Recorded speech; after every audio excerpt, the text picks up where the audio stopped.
Penemuan bayi malang ini pertama kali ditemukan oleh salah seorang warga setempat, di mana kondisi bayi berjenis kelamin perempuan ini dalam keadaan terbungkus dalam kantong plastik hitam di bawah pohon kelapa sawit. Dengan penemuan bayi tersebut, warga langsung membawa bayi tersebut ke ketua RT setempat dan diserahkan ke seorang bidan kelurahan terdekat. Bayi malang yang masih bernyawa ini terlahir dengan berat 2,8 kg dengan panjang 49 cm. Dengan kondisi badan yang sudah membiru yang diduga akibat kedinginan saat ditemukan warga. Kami, wong aku, Tambi, Adik ipar, wong rumah, Bapak Asep, kapan ku buka dalamnya bayi. Nah itulah dapatnya tuh. Yang berani buka Bapak. Aku yang bukanya, pakai barang, buka motong sangkasoy.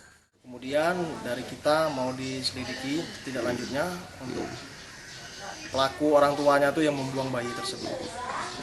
Kemungkinan besar ini hasil hubungan gelap sebab dibuang bayinya itu di semak-semak belukar di kuburan Cina.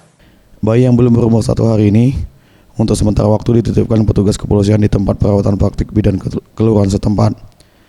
Petugas dari Polsek Lubulingga Utara akan terus melakukan penyelidikan kasus pembuangan bayi tersebut yang diduga hasil hubungan gelap. Tim Liputan, Sriwijaya TV.